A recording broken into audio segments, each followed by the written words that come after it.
انہوں نے اپنی ایک سہیلی کے پاس سفر پر جا رہی تھی بیرون ملک، تو اپنی بچپن کی سہیلی جس پر بڑا ان کو اعتماد تھا، اس کے پاس انہوں نے اپنا سونے کے زیورات رکھے۔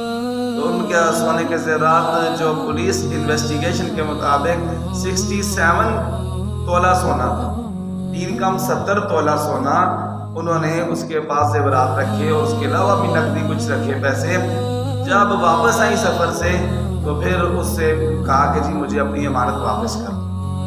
تو اس وقت سے لے کر ابھی تک تقریباً 2 سال ہو گئے ہیں، تو اس نے واپس کوئی نہیں۔ تو 4 تاریخ کو ایسے ہوا، جو 4 دسمبر ابھی گزری ہے، ایسے ہوا کہ لیڈی ڈاکٹر اپنے ہاسپٹل میں ڈیوٹی کر رہی تھی، تو وہی اس کی سہیلی گاڑی لے کر آئی کہ آؤ چلو چلتے ہیں، تمہاری جو سونا ہے میں نے کسی جگہ رکھا ہوا ہے، وہاں سے تمہیں دے دیں۔ ساتھ بٹھا کے اس کو ہاسپٹل سے ڈیوٹی کے دوران رات کے وقت اس کو لے گئی، اور اس کا ایک مکان تھا، زیر تعمیر تھا، وہاں پر لے گئی۔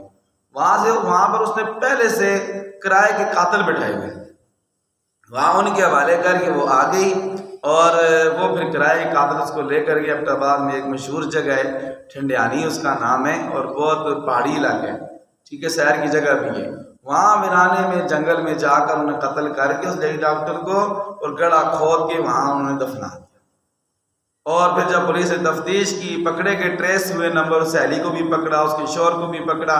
پھر جب تفتیش ہوئی تو انہوں نے سارا کچھ یہ جو ہے وہ پھر بتا دیا، اور پھر اس کو لاش ریکور کی گئی۔ پھر اسی ہاسپٹل میں جس میں وہ لوگوں کی جانیں بچاتی تھی، اسی ہاسپٹل سے پھر اس کی لاش جو ہے وہ اس کا جنازہ جو ہے وہ اٹھا اسی ہاسپٹل سے، اس لیڈی ڈاکٹر کا۔ اور مظلومانہ طور پر بے گناہ کرائے کے قاتلوں سے اپنی اس سہیلی نے قتل کروا دیا، جس پر ان کو جو ہے بہت زیادہ اعتماد تھا۔ لازمی بات